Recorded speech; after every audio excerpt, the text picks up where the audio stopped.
बंगाल के जलपाईगुड़ी जिला के मायनागुड़ी इलाके पर देर रात सरकारी बैंक के एटीएम में सेंध लगाकर दुस्साहसिक डकैती की घटना सामने आई है। घटना से मायनागुड़ी प्रखंड के बोलबाड़ी इलाके में काफी सनसनी फैल गई है। सूत्रों के अनुसार देर रात छोटे 4 पहिया वाहन में सवार कुछ बदमाशों ने एटीएम का ताला तोड़कर तोड़फोड़ की और करीब 2 लाख रुपए लेकर फरार हो गए।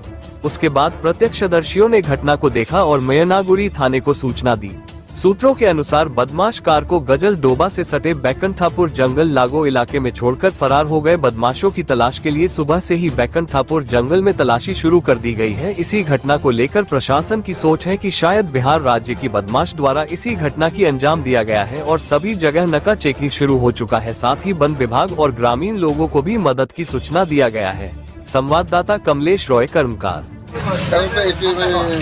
ডাকাতি হলো মানে সারা রাতে একটা যা একটা ভিডিও ছবি পাঠায় সেই ছবিতে যা দেখলাম যে একজন সম্পূর্ণ শরীরটাকে ন্যাকড়া দিয়ে পেঁচানো এবং শুধু চোখ দুটোই বাইরে এবং সে স্প্রে করছে মানে ক্যামেরার করার পর তারপর কিছুক্ষণ পরে এক ভদ্রলোক এদিকে যাচ্ছিল পরিবারে সে দেখে ফলো করে ব্যাংকের সামনে থেকে গাড়িটা রিটার্ন আসে এবং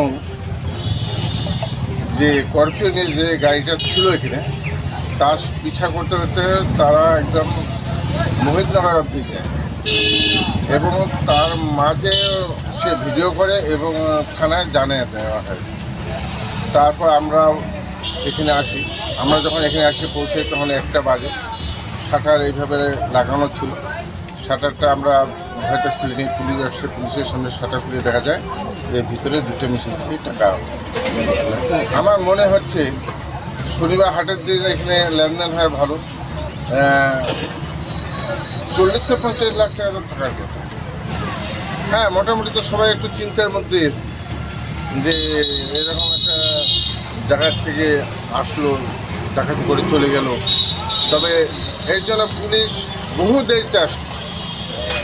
আমরা এখানে থাকার পরও পুলিশ 2টার পরে আসে এবং এখানে সিভিকের যে ডিউটি দেওয়ার কথা ছিল তারাও কালকে কোনোরকম ডিউটি ছিল। আমার নাম প্রবীর।